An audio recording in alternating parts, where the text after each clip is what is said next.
ಶಿವಮೊಗ್ಗ ಲೋಕಸಭೆ ಚುನಾವಣೆಗೆ ಪಕ್ಷೇತರ ಅಭ್ಯರ್ಥಿಯಾಗಿ ಕಣಕ್ಕಿಳಿದಿದ್ದ ಯೂಸುಫ್ ಖಾನ್ ನಾಪತ್ತೆಯಾಗಿದ್ದಾರೆ. ನಿನ್ನೆ ಬೆಳಗ್ಗೆ ಅವರ ಮನೆಯಿಂದ ತೆರಳಿದ ಯೂಸುಫ್ ಖಾನ್ ಮತ್ತೆ ಮನೆಗೆ ವಾಪಸ್ಸಾಗಿಲ್ವಂತೆ. ಫೋನ್ ಸಂಪರ್ಕಕ್ಕೂ ಅವರು ಸಿಗ್ತಾ ಇಲ್ಲ. ಇದರಿಂದ ಆತಂಕಕ್ಕೆ ಈಡಾಗಿರುವ ಕುಟುಂಬಸ್ಥರು ಯೂಸುಫ್ ಖಾನ್ರನ್ನ ಹುಡುಕಿ ಕೊಡಬೇಕು ಅಂತ ಪೊಲೀಸರ ಮೊರೆ ಹೋಗಿದ್ದಾರೆ. ತುಂಗಾನಗರ ಠಾಣೆಯಲ್ಲಿ ಕೇಸ್ ದಾಖಲಾಗಿದೆ. ಇನ್ನು ಅಭ್ಯರ್ಥಿಯೇ ನಾಪತ್ತೆಯಾಗಿರೋದು ವಿಷಯವನ್ನು ತಿಳಿದು ಜಿಲ್ಲಾ ರಕ್ಷಣಾಧಿಕಾರಿ ಡಾಕ್ಟರ್ ಅಶ್ವಿನಿ ಸೇರಿದ ಹಾಗೆ ಹಿರಿಯ ಅಧಿಕಾರಿಗಳು ಸೂಳೆಬೈಲ್ನಲ್ಲಿರುವಂಥ ಯೂಸುಫ್ ಖಾನ್ ಮನೆಗೆ ಭೇಟಿ ಕೊಟ್ಟು ಮಾಹಿತಿಯನ್ನು ಕಲೆ ಹಾಕಿದ್ದಾರೆ. ಈ ಒಂದು ಪ್ರಕರಣದ ತನಿಖೆ ಮುಂದುವರೆದಿದೆ.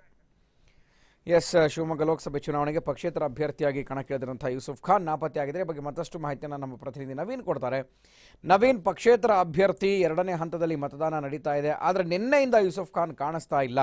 ಸೊ ಎಲ್ಲಿ ಹೋಗಿರಬಹುದು ಅನ್ನುವಂಥದ್ದು ಮನೆಯವರಿಗೂ ಕೂಡ ಆತಂಕ ಇದೆ. ಹೆಚ್ಚಿನ ಮಾಹಿತಿ ಏನಿದೆ ಇದ್ರ ಬಗ್ಗೆ ಅಂತ? ಗುರುಪ್ರಸಾದ್, ಏನು ಶಿವಮೊಗ್ಗದಲ್ಲಿ ಲೋಕಸಭಾ ಚುನಾವಣೆ ಪಕ್ಷೇತರ ಅಭ್ಯರ್ಥಿ ಏನು ಮೊಹಮ್ಮದ್ ಯೂಸಫ್ ಖಾನ್ ಸ್ಪರ್ಧೆ ಮಾಡಿದ್ರು. ಅವರು ಅಚ್ಚರಿ ರೀತಿಯಲ್ಲಿ ಈಗ ಕಾಣಾಗಿರುವಂತದ್ದು ಕಳೆದ ನಿನ್ನೆ ಬೆಳಗ್ಗೆ ಏನು ಮೊನ್ನೆ ಬುಧವಾರ ಏನು ಭದ್ರಾವತಿಯಲ್ಲಿ ಪ್ರಚಾರ ಮಾಡಿ ಬಂದಿದ್ರು. ಆ ನಂತರದಲ್ಲಿ ಮನೆಗೆ ಬಂದವರು ಮತ್ತೆ ಪ್ರಚಾರಕ್ಕಾಗಿ ಹೋದ್ರು, ವಾಪಸ್ ಕೂಡ ಬಂದಿಲ್ಲ ಅಂತೇಳಿ ಆ ಬಗ್ಗೆ ಕುಟುಂಬಸ್ಥರು ಕೂಡ ಈಗಾಗಲೇ ಶಿವಮೊಗ್ಗದ ತುಂಗನಗರ ಠಾಣೆಯಲ್ಲಿ ಕಂಪ್ಲೇಂಟ್ ಅನ್ನು ಕೂಡ ದಾಖಲು ಮಾಡಿರುವಂತದ್ದು. ಏನು ನಮ್ಮ ಮನೆಯವರು ಈಗ ಪಕ್ಷೇತರ ಅಭ್ಯರ್ಥಿ ಸ್ಪರ್ಧೆ ಮಾಡಿದ್ರು, ಅವರು ಕಾಣಾಗಿರುವಂತ ದೂರನ್ನು ನೀಡಿದ್ದಾರೆ ಗುರುಪ್ರಸಾದ್.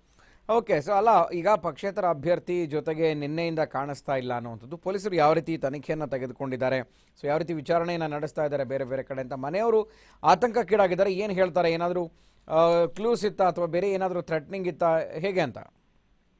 ಹಾಗೂ ಏನು ಪಕ್ಷೇತರ ಅಭ್ಯರ್ಥಿ ನಾಪತ್ತೆ ಆಗಿದೆ. ಸಂಬಂಧಪಟ್ಟ ಕುಟುಂಬಸ್ಥರು ಕೂಡ ಕೆಲ ಸಮಯದ ಕಾಲ ಅವರು ವಾಪಸ್ ಬರ್ತಾರೆ, ಪ್ರಚಾರಕ್ಕೆ ಹೋಗಿದ್ರಂತ ಸಾಕಷ್ಟು ಸಮಯವನ್ನು ಕಾಯ್ತಾ ಇದ್ರು. ಆದ್ರೆ ಏನು ಒಂದು ದಿನ ಆದ್ರೂ ಕೂಡ ಅವರು ಮನೆಗೆ ಬಂದಿಲ್ಲ. ಈ ನಂತರದಲ್ಲಿ ಕುಟುಂಬಸ್ಥರು ಕೆಲವು ಕಡೆ ಏನೋ ಅವ್ರು ಸಂಬಂಧಪಟ್ಟವರಿಗೆಲ್ಲ ಎನ್ಕ್ವೈರಿ ಮಾಡಿದ್ದಾರೆ. ಆ ನಂತರದಲ್ಲಿ ಏನು ಶಿವಮೊಗ್ಗ ಠಾಣೆಗೆ ತುಂಗನಗರ ಠಾಣೆಗೆ ಆ ನಂತರದಲ್ಲಿ ಏನು ಖುದ್ದು SP ಅವರು ಕೂಡ ಏನು ಮೊಹಮ್ಮದ್ ಯೂಸಫ್ ಖಾನ್ ಅವರ ಮನೆಗೆ ಭೇಟಿ ನೀಡಿ ಏನು ಹೆಚ್ಚಿನ ಮಾಹಿತಿಯನ್ನ ಪಡೆದುಕೊಂಡಿದ್ದಾರೆ.